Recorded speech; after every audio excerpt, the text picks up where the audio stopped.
marathonjourney.com, v4.30. Here I am in the city of Modesto, California, in the Central Valley for the Surgical Artistry Modesto Marathon. We're here for the expo, and tomorrow, the running of the Modesto Marathon. Let's head on in and take a look and see what we got here at the expo in Modesto.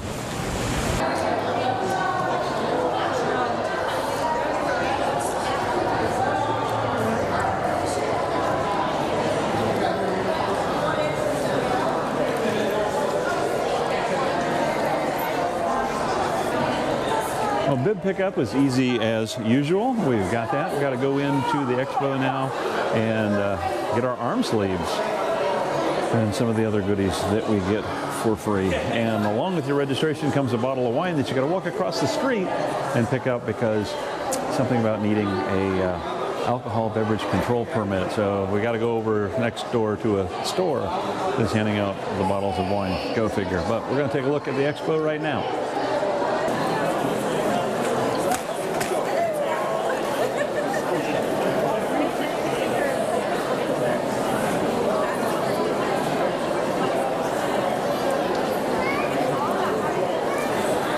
We had a good time here at the expo and met some old friends and hopefully some new ones too. Nice offerings here at the expo. Instead of jackets this year, we have custom arm warmers, which are pretty cool. And picked up our shirts, and we are ready to go see somebody else here that we have seen here along with some of the other Central Valley races. So we're getting ready for tomorrow. They're now calling for around 84 degrees, which is 1 degree off the record high temperature for this date in history for the city of Modesto. So it's going to be warm. We don't start till 7 a.m., so we're keeping our fingers crossed we make it through to the end. But we will see you a little closer to that start line.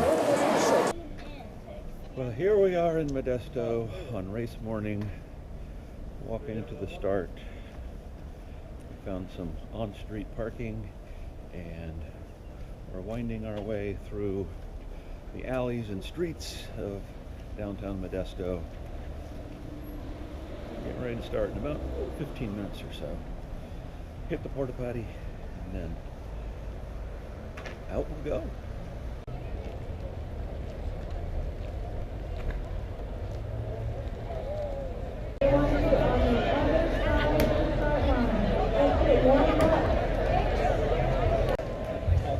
Oh, say, can you see by the dawn's early light what so proudly we hailed at the twilight's last gleaming, whose broad stripes and bright stars through the perilous fight. Thank you, beautiful guys. 1 minute till the start. Okay, this is just for the wheelchair rollers, our wheelchair start, and we'll be started on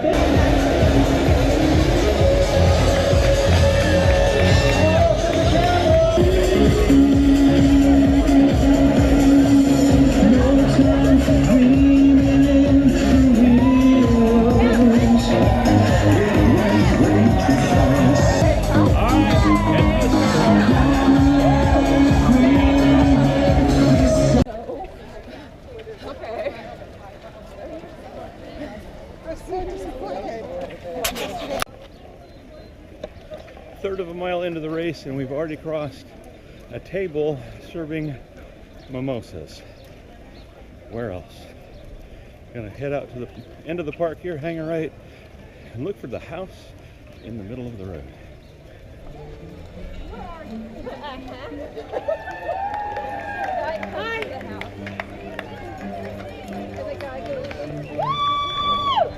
And this is, of course, the house in the middle of the road, aptly named because it is a house in the middle. We gotta go around it. Quite a good number of residents out having their coffee, having their breakfast, whatever, having music on as we run by. I mean, if you got a marathon that runs through your front yard, you have two choices. You can either embrace it and have fun with it, or be a total grump. And a lot of them have decided, hey, we might as well have fun with it because we can't move it. So good for them. Nice to see that support. We're past mile 2, heading towards the other park, and then we'll be out onto the uglier stretches of the marathon course.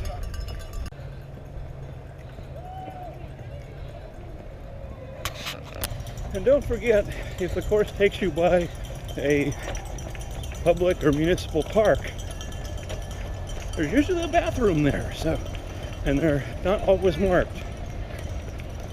So if you need to make a pit stop, that's sometimes the place to do it.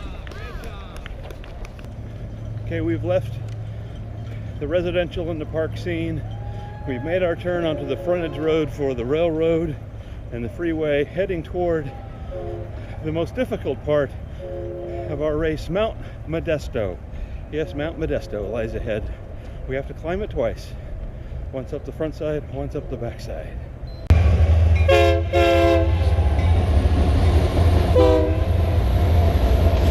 Perilous climb that all of the runners hate to make is Mount Modesto.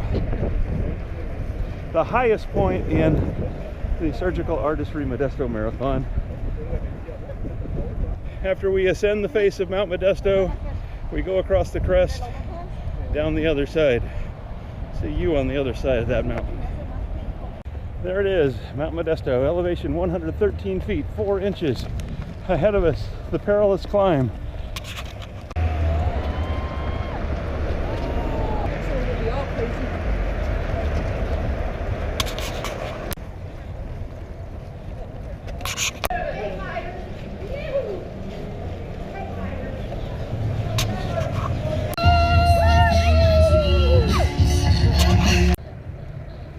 And as we pass the east campus of the local junior college, and you guessed it, it's an ag college, we get the essence of the marathon here, and that is cow.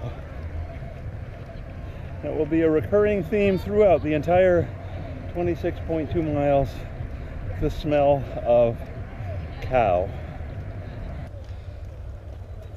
This is an old farming community. I think it was German Baptist, called the Wood Colony, and they're in kind of a fight with the local officials who want to turn this agricultural ground into malls. One of the best signs out here on the course, you get free beer.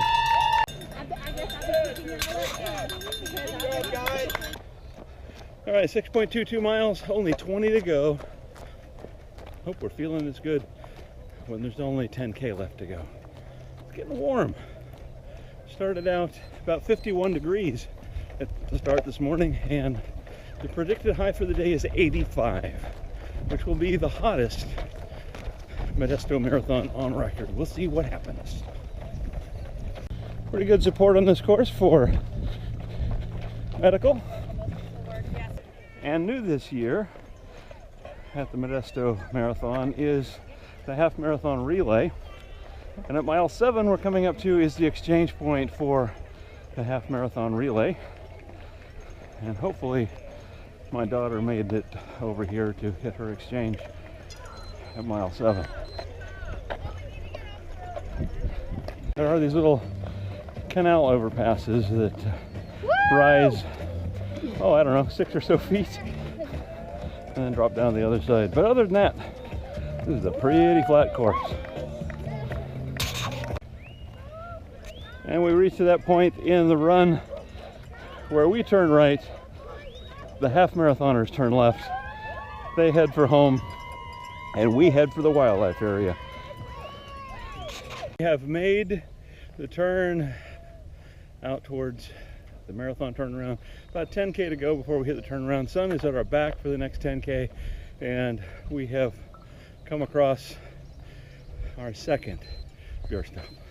Well, we finally figured out what these kind of gnarly things are that we run past every year. This year they're in leaf and in bloom, and some very nice, I don't know if they were German Baptist or Mennonite family sitting out front. I said, what are those? They're apples. So they take the apple trees and they train them along the vines. Very odd. But that answers that question. And we're heading toward this place on the course where we know we have to turn right because we have hit the cows. Yes, a mass of dairy cows.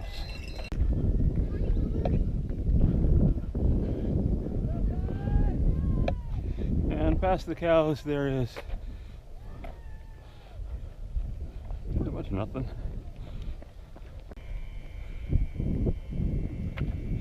Up to the corner, then we turn left and we head out that stretch toward the wildlife area. And as we head out toward the 14-point-something mile turnaround point, we once again are greeted by the smell of cow. Lots and lots of cow. Well, it's not light at the end of the tunnel, but it is the turnaround coming up. And shade. Very nice.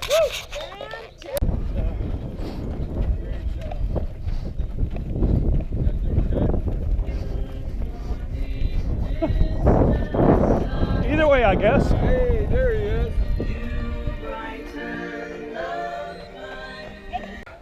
Every step we make is closer to the finish line. 14.2 miles in. 12 miles to go. 10 miles to go out here in the flats. The sun's right there, no shade. It is warm. So we're making sure that we hydrate and taking it easy. Just getting there to the finish line.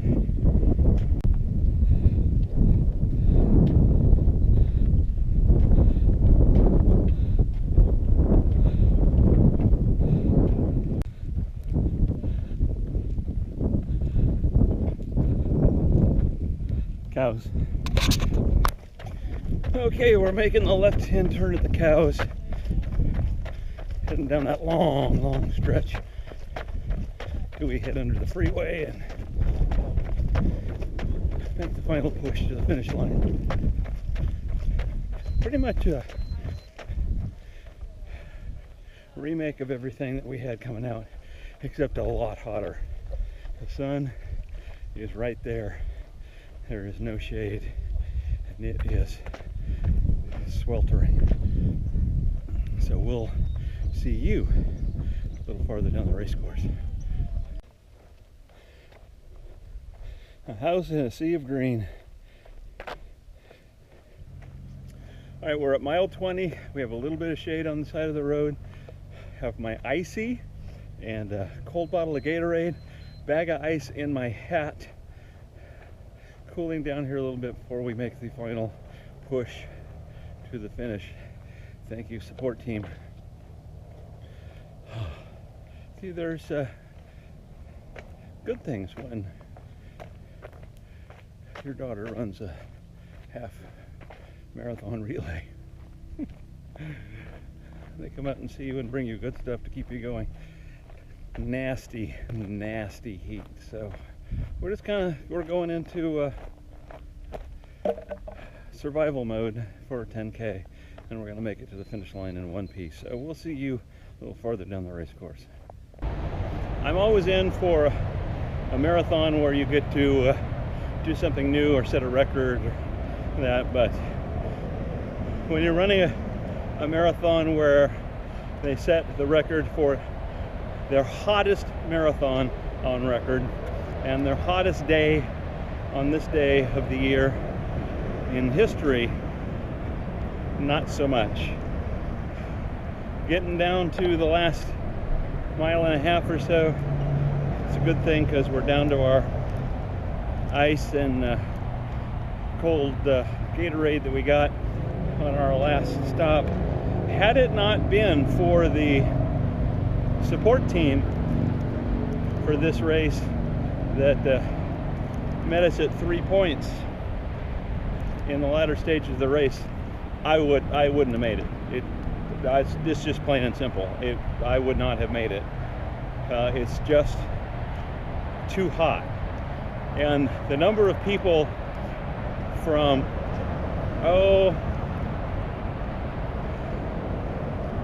I'd say 3 hours into the marathon and on that I've seen that were just walking is exponentially more than I've ever seen at this race. It is just brutally, brutally hot. But we're going to take it onto the finish line and we'll see you there.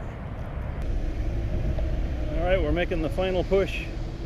Got to go down the road a little bit farther under the overpass and we'll be a little bit closer to town, and then we get to turn left and head toward the start line and find shade. Oh my word, it is so hot. We'll see you at the finish line. And now comes the hardest 385 yards that there is to run to the finish line.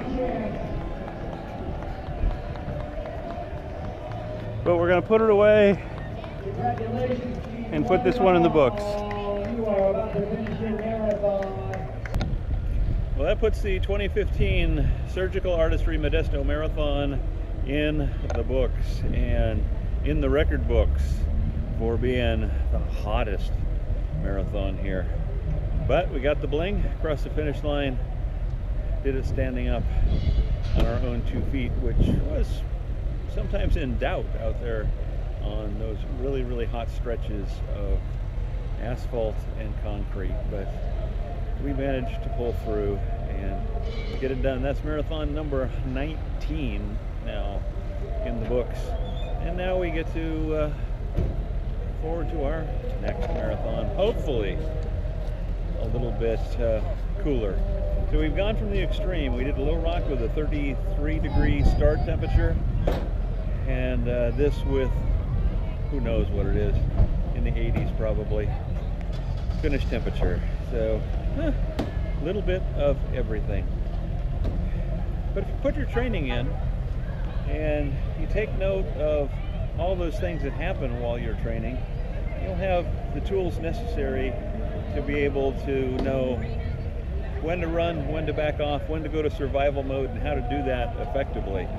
But none of that is going to be in your toolbox unless you open up that door, put one foot in front of the other. And if you do that, I'll be seeing you out here on the race course.